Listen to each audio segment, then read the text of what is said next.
Dear students, আজকে আমরা Comilla board 2025 অর্থাৎ চতুর্থ অধ্যায় এইচটিএমএল ওয়েব ডিজাইন পরিচিতি এবং এইচটিএমএল এর এই সৃজনশীল প্রশ্নটা নিয়ে আলোচনা করব।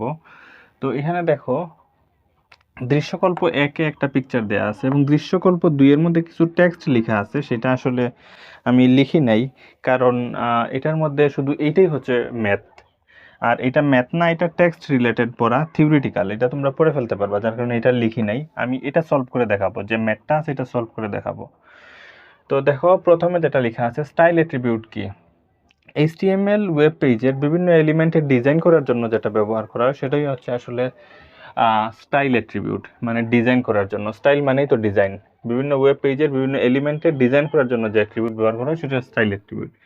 ওয়েব ডিজাইনে এ ট্যাগের গঠন ও গুরুত্ব লিখো। তাইলে এ ট্যাগ মানে হচ্ছে হাইপারলিঙ্ক করার জন্য যে ট্যাগ ব্যবহার করা হয়, এ ট্যাগ। ঠিক আছে, এ এইচ রেফ, যেমন ধরো এ এইচ রেফ সমান, যদি আমরা গুগলের লিঙ্ক করি www.google.com, ঠিক আছে, দিয়ে এখানে গুগল লিখব, দিয়ে এ ট্যাগ বন্ধ করে দিব।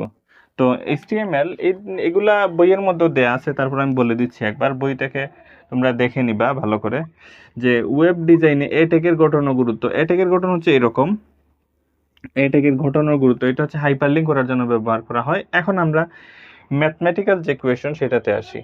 গতাতে আছে দৃশ্যকল্প 1 প্রদর্শনের জন্য এইচটিএমএল কোড লিখো। এটা হচ্ছে দৃশ্যকল্প 1, এই যে টেবিলটা এঁকেছি এটা হচ্ছে দৃশ্যকল্প 1। এই দৃশ্যকল্প 1 প্রদর্শনের জন্য এইচটিএমএল কোড লিখো, এইটার জন্য আমরা এইচটিএমএল কোড লিখব। আর গ বলছে দৃশ্যকল্প 2 এ উল্লেখিত, ঘ লাস্টেরটা আর কি, দৃশ্যকল্প 2 এ উল্লেখিত ওয়েবসাইট কাঠামোদ্বয়ের মধ্যে কোনটি অধিক সুবিধাজনক, তোমার মতামত দাও। এখানে একটা উদ্দীপক লেখা আছে আর কি, এটার মধ্যে কোনটা সুবিধাজনক সেটা বলবা। তো এটা থিওরিটিক্যাল প্রশ্ন, তোমরা পারবা আশা করি। আমি ম্যাথটা সলভ করে দিচ্ছি, ঠিক আছে। তো দেখো তোমরা মনোযোগ দিয়ে, গ এর জন্য উত্তর লিখতেছি। প্রথমে কি লিখবো, doctype HTML, DOCTYPE, doctype TYP, doctype HTML. Doctype HTML মানে এই যে এমসিকিউ মাঝে মধ্যে দেয় ডকুমেন্ট টাইপ এইচটিএমএল, এটা। তো তারপরে এইচটিএমএল শুরু করলাম, এইচটিএমএল শুরু করলাম। এইচটিএমএল শুরু করার পর আমরা হেড টাইটেল চাইলে দিতে পারো, অথবা সরাসরি বডি থেকেও শুরু করতে পারো।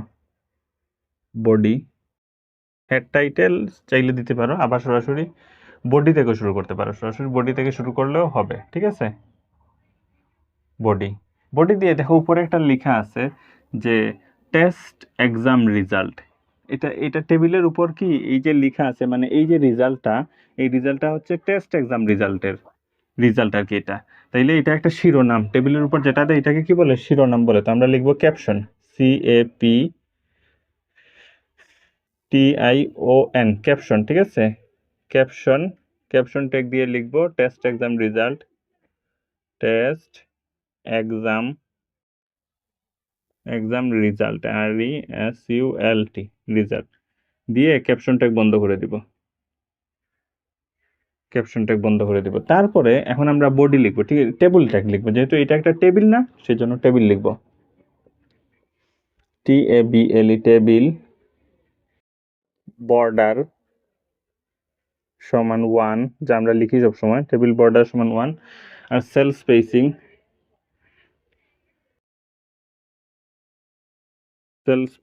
সমান 0। তো এটা দেখো, আর কোনো কিছু লেখার দরকার নাই, এই দুইটাই মূল জিনিস। অনেক কিছুর মধ্যে আরো লেখা থাকে, পেডিং অনেক কিছু দেওয়া থাকে, এগুলো এত কিছু প্রয়োজন নেই। তো দেখো টেবিল বর্ডার সমান 1, এই যে দাগগুলা, এই দাগগুলাকে বর্ডার বলে। এই যে দাগগুলা, এই দাগগুলাকে কি বলে, বর্ডার। মানে 1, মানে এটার গাঢ়ত্ব হবে 1, 2 দিলে আরো মোটা হবে, মানে 2 দিলে আরো মোটা হবে, 3 দিলে আরো মোটা হবে, এরকম বোঝাচ্ছে আর কি। তো এগুলো সবসময় 1ই থাকে, 1-এর বেশি দেওয়ার প্রয়োজন নাই। আর সেল স্পেসিং, মানে কি, ধরো টেবিলের দাগগুলা যদি এরকম দেয়া থাকতো, এরকম যদি দেয়া থাকতো, এই যে এরকম যদি দেয়া থাকতো, মানে প্রত্যেকটা দাগ এরকম ফাঁক ফাঁক আকারে যদি প্রত্যেকটা ঘর দেয়া থাকতো, প্রত্যেকটা ঘরের যে লাইনগুলা ফাঁক ফাঁক আকারে দেয়া থাকতো, তাইলে এখানে সেল স্পেসিং মানে 1 2 হইতো আর কি, মানে এই দুইটার মধ্যে স্পেস আছে এরকম বোঝা যায়। সেল স্পেসিং 0 মানে এই দুইটার মধ্যে কোনো স্পেস নাই, এই যে এখানে কোনো কি নাই, স্পেস নাই। তো সেল স্পেস নাই মানে 0, আর স্পেস যদি থাকতো তাইলে সেল স্পেসিং 1 2 এগুলা দিতাম, ঠিক আছে। তো এই হচ্ছে বিষয়। তারপরে এই জন্য আর কি আমি বললাম যে বর্ডার সমান 1 এবং সেল স্পেসিং সমান 1, সেল স্পেসিং সমান 0, এটা কেন দিছি সেটা বুঝালাম। তো এখন দেখো আমরা লিখব টিআর। টিআর মানে কি? টিআর মানে টেবিল রো। এই যে শুয়ানো অবস্থায় যে ঘরগুলো এগুলোকে বলে রো, ঠিক আছে। এই যে শুয়ানো অবস্থায় ঘর এগুলোকে কি বলে? রো। আর এই যে লাম্বালাম্বি ঘরগুলা, এই লাম্বালাম্বি ঘরগুলোকে কি বলে? কলাম। টিআর মানে টেবিল রো, ঠিক আছে। টিআর মানে টেবিল রো, টেবিল রো সংক্ষেপে কি বলে? টি আর। আর আরেকটা ব্যবহার করব টি, টেবল টেবল ডাটা।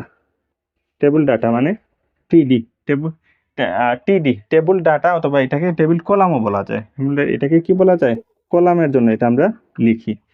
তো এটাকে এই লাম্বালাম্বি টিডি কে লাম্বালাম্বি কলামও বলা যায়। তো এই রটা হচ্ছে শুয়ানো অবস্থায় দাগ, আর কলাম কলাম বা ডাটা হচ্ছে লাম্বালাম্বি ঘরগুলা বোঝায়। তো এখন দেখো টিআর সবগুলো লেখা মাঝখানে আছে না, এই যে আইডি কিন্তু মাঝখানে আছে, এটা কিন্তু এরকম দেয়া নাই, এরকম কিন্তু দেয়া নাই, ঠিক আছে। এরকম দেয়া আছে, এরকম দেয়া নাই। এটা এরকম দেয়া থাকলে কিন্তু কিছু লিখতে হবে না, কারণ সাধারণত লেখা তো বাম সাইড থেকে আমরা শুরু করি, কিছু লিখতে প্রয়োজন হয় না। কিন্তু যদি মাঝখানে দেয়া থাকে তাইলে লেখা লাগে অ্যালাইন সেন্টার। মাঝখানে দেয়া থাকলে কি লেখা লাগে? অ্যালাইন সেন্টার দেয়া লাগে, টিআর। আর ডান দিকে থাকলে অ্যালাইন রাইট, LIGN, অ্যালাইন সমান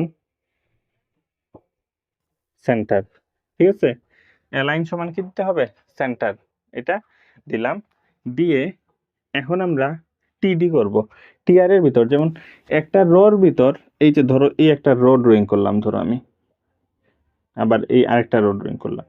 তো এই যে রো, এটা হচ্ছে রো 1, রো 1, এটা হচ্ছে রো 2।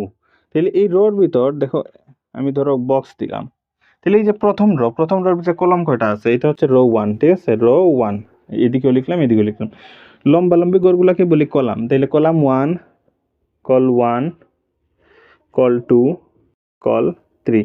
তার মানে আমি নিজেটা মুছে দেই বোঝার সুবিধার্থে। তার মানে একটা রোর ভিতর একটা, দুইটা, তিনটা কলাম আছে, ঠিক আছে। তিনটা কি আছে? কলাম আছে। তো কলামকে আমরা কি দিয়ে প্রকাশ করব? টিডি দ্বারা প্রকাশ করব। তো এখানে একটা রোর ভিতর প্রথম রোটার ভিতর, প্রথম রো বলতে এই ঘরটাকে বোঝানো হচ্ছে, এই রোর ভিতর এই একটা কলাম আছে, এই একটা কলাম আছে, মানে আইসিটি মার্কস একটা কলাম। এই প্রথম রো হচ্ছে এটা, এই রোর ভিতরে আইডি একটা কলাম আছে, আইসিটি মার্কস একটা কলাম আছে, দুইটা কলাম আছে, ঠিক আছে। তো আমরা টিডি, টিডি দিয়ে কি লিখব? এখানে এই একটা রো এসে মিলিত হয়েছে এই ঘরে, আইডির ঘরে। এই আরেকটা রো, এই রো এসে কি আইডির ঘরে মিলিত হয়েছে, আবার এই রো এসে আইডির ঘরে কি হয়েছে? একসাথে মিশে গেছে। দুইটা রো এসে আইডির ঘরে কি হয়েছে? একসাথে, মানে এই এই যে দাগটা, এই দাগটা তো আসলে এইদিকে যাওয়ার কথা, এদিকে গেলে দুইটা রো হইতো, কিন্তু দাগটা এখানে যায় নাই, অর্থাৎ দুইটা রো একটা রোতে পরিণত হয়েছে, ঠিক আছে। কি হয়েছে? দুইটা রো একটা রোতে পরিণত হয়েছে। তো এরকম যদি হয় আর কি, দুইটা রো এসে একসাথে মিশে যায়, তাইলে লিখতে হবে রো স্প্যান। তাইলে কি লিখতে হবে? Rho span, SPAN, rho span সমান কয়টা রো মিলিত হয়েছে একসাথে? দুইটা রো মিলিত হয়েছে একসাথে। রো স্প্যান সমান 2 দিতে হবে। রো স্প্যান সমান কি দিব? রো স্প্যান সমান 2। 2 দিয়ে এই আইডিটা লিখবো এখানে, আইডি, আইডি দিয়ে এই টিডিটা বন্ধ করে দিব, টিডি বন্ধ করে দিব। পরবর্তী কলাম কি? প্রথম কলাম হচ্ছে আইডি, আর দ্বিতীয় কলাম কি? ICT marks. এই রোর মধ্যে প্রথম কলাম হচ্ছে এই যে রো, এই রোর মধ্যে প্রথম কলাম হচ্ছে আইডি, দ্বিতীয় কলাম হচ্ছে আইসিটি মার্কস। আইসিটি, এখন দেখো এটার এই পাশের যে শুয়ানো দাগটা, শুয়ানো দাগটাকে বলি আমরা রো, রোটা এখানে মিশে গেছে। আর এখানে কি মিশছে, নিচের দাগটা এখানে কিন্তু ভাগ হয়ে যেত গড়টা, ঠিক আছে। এই যে লম্বা দাগটা, এই লম্বা দাগটাকে কি বলি, কলাম বলি। তাহলে এই লম্বা দাগটা এখানে এসে মিশে গেছে, মানে কলামটা এখানে মিশে গেছে। এখানে যদি দাগ হইতো তাইলে কয়টা কলাম, একটা দুইটা, দুইটা কলাম একসাথে মিশে গেছে এখানে, ঠিক আছে। দুইটা কলাম এখানে কি হয়েছে, একসাথে মিশে গেছে। এখানে যদি দাগ থাকতো তাইলে দুইটা কলাম হয়ে যেত এখানে, কিন্তু দাগ তো নাই। দুইটা কলাম হয়ে যেত কিন্তু দাগ তো নাই, অর্থাৎ দুইটা কলাম এখানে এসে একত্রিত হয়ে গেছে। এবার কলাম যদি একত্রিত হয় দেখতে হবে কয়টা কলাম একত্রিত হয়েছে, একটা কলাম দুইটা কলাম, এই একটা কলাম এই একটা কলাম, দুইটা কলাম এসে এখানে মিশে মিশে গেছে। তাই দুইটা কলাম যদি একত্রিত হয়, অথবা এইভাবে লাম্বা লাম্বি দাগ যদি মানে এইভাবে হয় আর কি, তাহলে লিখতে হবে কল স্প্যান। কি লিখতে হবে, কল কল স্প্যান লিখতে হবে। কল স্প্যান সমান কি দিব, 2 দিব, দিয়ে আইসিটি মার্কস, আইসিটি মার্কস দিয়ে টিটি বন্ধ করে দিব। তো দেখো একটু ভালো করে, এখানে শোয়ানো অবস্থায় দাগটা এইদিকে আসছে, এদিকে যদি আসতো আর কি, যদি আসতো তাহলে তো দুইটা করে হয়ে যাইতো। তো এই দাগটাকে বলে রো, রো রো এসে দুইটা দাগ হয়ে যায়, দুইটা করে হয়ে যাইতো। কিন্তু যেহেতু হয় নাই, তাইলে আমরা লিখব দুইটা করে একত্রিত হয়ে মিশে গেছে, রো স্প্যান। আর এই যে দাগটা, এই দাগটাকে লাম্বা লাম্বি দাগ, এই দাগটাকে বলি আমরা কি, কলাম। কলাম সংক্ষেপে কল বলা যায়। কলাম এসে যদি দাগ হইতো তাহলে কিন্তু দুইটা গড় হয়ে যাইতো, তাইলে দুইটা গড় একসাথে মিশে গেছে। তো লাম্বা লাম্বি দাগ থাকলে আমরা কি লিখবো, কল স্প্যান। লাম্বা লাম্বি দাগ থাকলে কি লিখবো, কল স্প্যান। দুইটা গড় ছিল না নিচে, এখানে 2, এখানে এইদিকে শুয়ানো অবস্থায় দাগ, ঠিক আছে। শুয়ানো অবস্থায় দাগকে কি বলি আমরা, রো। রো কি দুইটা না এইদিকে, যার কারণে রো স্প্যান সমান 2, বুঝা গেছে, ঠিক আছে, ওকে। তারপর আমরা প্রথম প্রথম টিয়ার শেষ, প্রথম টিয়ার শেষ, এই যে এই প্রথম গড়টা শেষ, এই প্রথম গড়। এখন আমাদের সিকিউ আর এমসিকিউ পরবর্তী টিয়ার, এটা হচ্ছে টিয়ার 1, এটা হচ্ছে টিয়ার 2, 2 নাম্বার রো, টেবিল রো 2, এই 2 নাম্বার রোর এই অংশটা তো আর আগেরটাতে লিখে ফেলছি, এখন সিকিউ আর এমসিকিউ বাকি রয়েছে। পরবর্তী টিয়ার দিব, এই লেখাগুলো কিন্তু মাঝখানে গড়ের অ্যালাইন সেন্টার দিতে হবে, অ্যালাইন সমান সেন্টার, অ্যালাইন সমান সেন্টার। তাইলে সিকিউ এমসিকিউ, তো এখানে টিডি দিব, টিডি দিয়ে প্রথমে কি লিখবো, সিকিউ। এটাই সিঙ্গেল গড়, এগুলা ছোট ছোট গড় না, এগুলোর জন্য কোনো কিছু লিখতে হয়, বড় বড় গড়ের জন্য অ্যালাইন সেন্টার দিতে হয়। অ্যালাইন সেন্টার নয়, কলস্পেন রসপেন এগুলো ব্যবহার করতে হয়, এগুলো তো সিঙ্গেল গড়, এগুলাতে কোনো কিছু লাগবে না। টিডি, ঠিক আছে। তারপরে সিকিউ, তারপরে আছে এমসিকিউ, আবার টিডি দিলাম, টিডি দিয়ে এম সিকিউ দিয়ে টিডি বন্ধ করে দিলাম, টিডি। এই দুইটা শেষ, সিকিউ এমসিকিউ। এখন এই টিআর বন্ধ করে দিব, এই যে টিআর লিখছি, এই টিআর, এই যে টিআর লিখছি, এই টিআর এখানে বন্ধ করে দিব, ঠিক আছে। তারপরে এখানে পরবর্তী অংশ ওই সাইডে করি আমরা, এখানে দাগ দিয়ে করি, আবার নিউ টিআর, লাইন সমান সেন্টার,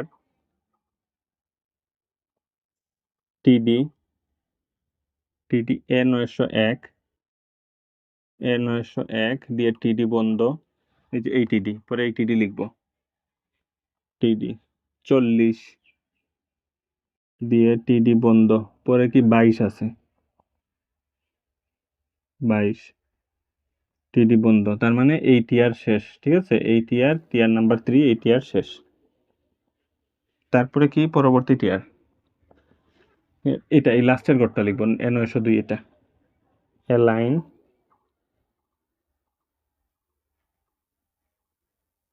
সেন্টার, প্রথম টিডি, প্রথম টিডি কিন্তু A902, A902 টিডি, পরবর্তী টিডি কি 36, তারপরে টিডি কি আছে 19, এরপরে এই টিয়ার এখানে শেষ, এই যে টিয়ার লিখছে এই টিয়ার এখানে কি শেষ। তো এখন তারপরে এই টেবিল বডি HTML বন্ধ করে দিতে হবে। শুরুর দিকে যে লিখছিলাম এগুলা TABLE টেবিল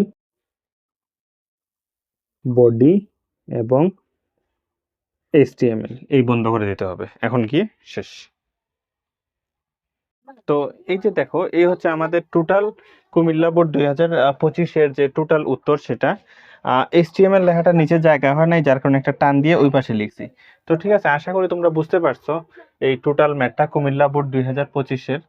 তো নেক্সট দিন আমরা আরেকটা সৃজনশীল নিয়ে হাজির হব। সেই পর্যন্ত সবাই ভালো থাকবা, সুস্থ থাকবা। আর এই ভিডিওর মাধ্যমে যদি তোমরা বুঝতে পারো, পড়াগুলা উপকার হয়, তাইলে অবশ্যই ভিডিওটা শেয়ার করে দিও। সবাইকে ধন্যবাদ।